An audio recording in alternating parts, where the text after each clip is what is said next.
Rafael Correa se postula para la vicepresidencia de Ecuador en las elecciones de febrero. El binomio estará conformado por Andrés Arauz, que ocupó varios cargos importantes en el gobierno anterior. ¿Quién es el aspirante al liderazgo del país que se encuentra bajo una crisis social y económica? Veamos.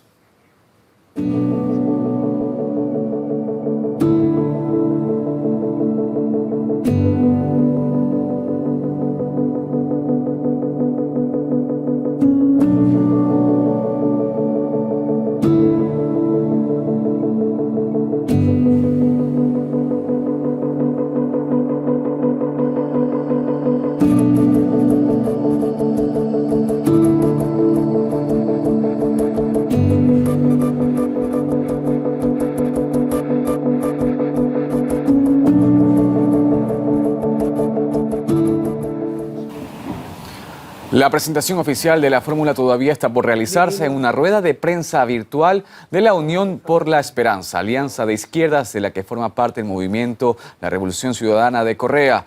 El expresidente aspira a este cargo ante la imposibilidad legal de volver a liderar el país. Y es que la Constitución impide la reelección por más de una vez, tras ser reformada por iniciativa de Lenín Moreno.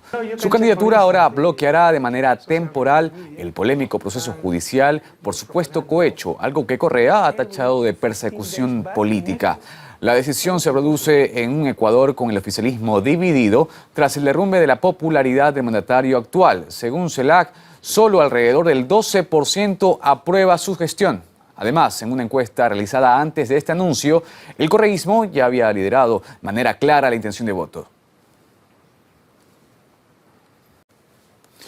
Hemos indagado en el porqué de estas cifras con el analista de CELAC y exdiputado de Español, Sergio Pascual, que además ha destacado que la candidatura de Correa a la vicepresidencia es una prueba verdadera para la transparencia de las elecciones de febrero.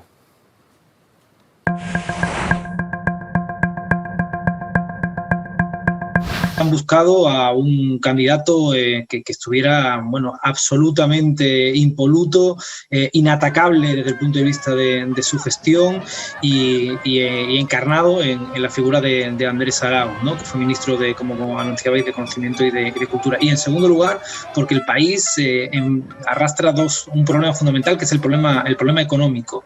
¿Quién mejor que un economista licenciado además en Michigan, con honores en distintas universidades extranjeras y con experiencia en el país al frente del Banco Central para enfrentar la debacle económica del país?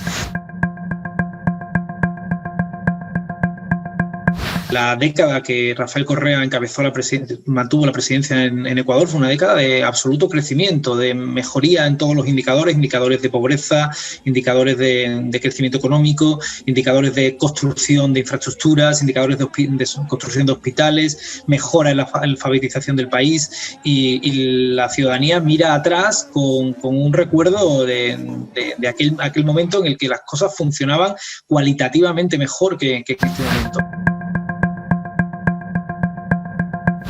Yo creo que haríamos bien todos en fijarnos en estos próximos días en el Ecuador, porque la democracia ecuatoriana está a examen.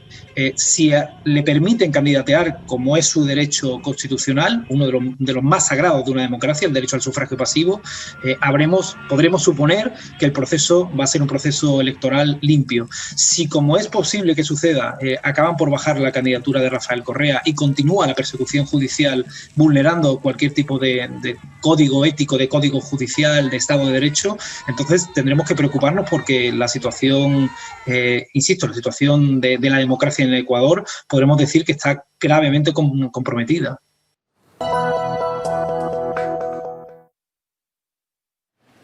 La alianza de izquierdas Unión por la Esperanza confirma el binomio de Andrés Arauz y Rafael Correa para las elecciones de febrero en el Ecuador. Arauz va a liderar la lista, mientras que Correa aspira a la vicepresidencia. Tenemos la oportunidad de hablar con el exmandatario ahora mismo. Vamos a conectar con él en directo. Hola, señor Correa, ¿cómo le va? Gracias por atendernos. Y en principio le preguntamos cuáles van a ser los próximos pasos tomados por ustedes en este proceso electoral. Bueno, gracias por esta oportunidad. Una precisión: yo no aspiro a nada, en lo personal, para mí. Aspiro a rescatar mi país de la tragedia que está viviendo y no a ganar las nuevas elecciones, sino que por fin salgamos del subdesarrollo. Esta es nuestra misión, esto es nuestro proyecto vital y por eso participamos de la política y así deberían participar todos los políticos de América Latina. 200 años en el subdesarrollo es suficiente. ¿Cuáles son los siguientes pasos? Después de 4 días tendremos las primarias. Hoy día se han presentado las candidaturas, pero hay 4 días supuestamente de socialización. Luego se formalizan con las primarias y hay que aceptar, esa es una trampa que han puesto, ilegal, inconstitucional. Personalmente, las candidaturas, eso lo han hecho para que yo no pueda aceptar mi candidatura, porque me han sacado 2 órdenes de prisión, ¿no? Pero eso no puede mantenerse, no es un absurdo total, no está en la ley, en ningún lado. Hasta para condenarnos se utilizan Zoom, hasta para casarse yo puedo dar un poder, pero para aceptar una candidatura obligan a ir personalmente al país. Un absurdo. Recuerden que en nuestro país los migrantes pueden ser candidatos, no me están predicando solo a mí, sino a centenas de miles de migrantes. Y después de eso, hasta el 18, ¿no? El 18 empieza la inscripción y luego de eso un periodo de impugnaciones, ¿no?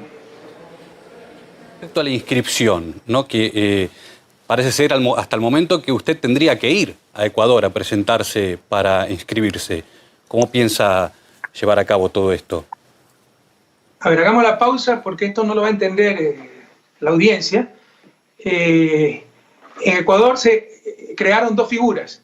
La inscripción, que existe en todos lados, y hay que inscribir, esa se puede hacer por internet, desde el 18 de septiembre. Y lo dice el Consejo Nacional Electoral, para evitar contagios con el COVID, con el coronavirus. Pero se inventaron en un reglamento, transitoria segunda, párrafo 3 de un reglamento, algo que no existe en la ley. La aceptación de la candidatura 10 días después de las primarias, que son el 23. Entonces tenemos hasta el 3 de septiembre para que los candidatos nacionales, Asamblea Nacional, binomio presidencial, vayan a las oficinas del Consejo Nacional Electoral personalmente a aceptar la candidatura. ¿Qué sentido tiene esto?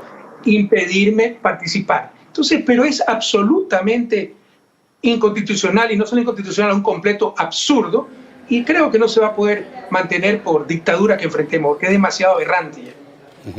Y ahora ya hablando con respecto a lo que sería una campaña electoral, ¿cuáles son los objetivos principales allí? Como le decía, nosotros no pensamos en ganar las próximas elecciones, pensamos en las futuras generaciones. 200 años en su desarrollo ya es suficiente, pero si esto siempre fue fundamental, hoy es fundamental y urgente, porque el país atraviesa la peor crisis de su historia. Y claro, el coronavirus no lo creó este gobierno traidor, nefasto, pero la tragedia sí. Somos los países del mundo con mayor cantidad de muertos por habitante. Eso responde a negligencia criminal. ¿Sabe usted que esta pandemia redujeron el presupuesto en salud? Pero es algo aberrante, es algo impresionante, algo increíble. No pareciera cierto, es difícil de creer. En todo caso, también tenemos una crisis económica terrible, ¿no? Pero todo esto ya había empezado, sobre la crisis económica, desde el año 2019. Ya estábamos en recesión antes de que haya coronavirus, antes de todo lo que estamos viviendo. Es decir, el mal manejo del gobierno, en lugar de paliar la crisis, aprovechó para imponernos un acuerdo con el Fondo Monetario Internacional, flexibilizar condiciones laborales, votar empleados públicos, reducir sueldos y salarios. Y frente a todo eso tenemos que reaccionar, obviamente. Y la manera de hacerlo es ganándole las próximas elecciones. El gobierno actual ha puesto, como más o menos había detallado en un principio, varios palos en la rueda, podríamos decir, ¿no? A esta candidatura. ¿Usted espera algo más de ellos? ¿Qué esperan? Se inventaron ese reglamento que no existe en la ley, no existe la figura de aceptación. Y la figura que sí existe, de inscripción, que es obvio, fundamental en todas las elecciones, inscribir la candidatura, esa sí se puede hacer por internet. Y después, para evitar los contagios. Pero lo que en plena pandemia ahora, ¿no? Hasta el 3 de septiembre tenemos que ir personalmente a aceptar la candidatura. Ya es demasiado, ni siquiera guardan las apariencias, es demasiado descarado el fraude que están haciendo. Pero también eliminaron el partido político, la principal fuerza política del país, Revolución Ciudadana, partido con el cual participamos, diciendo que nos faltaron firmas hace 4 años cuando inscribimos el partido. ¿Se imagina usted eso? Apelamos, levantaron la suspensión, pero sigue el trámite. Es decir, si inscribimos candidaturas con ese partido, después de 30 días puede decir, no, se elimina definitivamente y nos da en el aire. Gracias a Dios también tenemos un partido aliado que nos está dando espacio. Pero con todas esas condiciones extremas hemos tenido que lidiar. Pero como si esto fuera poco, yo tengo 33, 32 juicios penales, el que más avanzado, un juicio por supuesto soborno donde me acusan de influjo psíquico, que en plena pandemia, cuando estaban paradas todas las audiencias que no sean delitos flagrantes, 7 de abril continuaron con peligro los jueces, periodistas, abogados, para sacar la primera sentencia, apelaron en tiempo récord, sacaron la segunda sentencia, ahora está en casación y en tiempo récord sacarán la casación para tener una sentencia definitiva e inhabilitarme para cualquier candidatura. Es decir, estamos enfrentando una dictadura que no escatima esfuerzos, que utiliza cualquier recurso con tal de impedirme ser candidato porque sabe que los vamos a derrotar en las próximas elecciones. Y con respecto ahora a la situación, la crisis social que vive el Ecuador, social y económica, podríamos decir también, ¿no? ¿Cuánto tiempo cree usted que llevaría recuperar? Social, económica y moral. Como sociedad no han destrozado. La sociedad no cree en nadie. O sea, ya hay una pérdida de esperanza, de visión de futuro. Económicas ni hablar, pues, ¿no? Han retrocedido por lo menos al PIB por habitante del 2012. El PIB algunos calculan que va a decrecer 15%. Los más optimistas dicen al menos 10%. Pero una crisis moral. En plena pandemia se descubrió que habían repartido los hospitales para comprar votos de asambleístas y que esos asambleístas, además de otros líderes políticos como el expresidente Abdalá Bucaram, utilizaban esos botines, los hospitales, para comprar medicina con sobreprecio, mascarillas con sobreprecio, hasta las fundas de cadáveres con sobreprecio. Hay una descomposición moral total, hay escándalos de corrupción todos los días. Reparar eso tomará años, pero lo hicimos ya una vez, lo volveremos a hacer. Nosotros queremos que la parte económica, con suerte, sabiendo lo que hay que hacer, actuando con contundencia, y eso depende también mucho, tener mayoría en asamblea, tener un gran apoyo popular, en 2 años podríamos reactivar la economía, ¿no? Sobre todo a través de la reactivación del sector petrolero. Señor Correa, muchas gracias por su tiempo. Será hasta la próxima. Gracias a ustedes.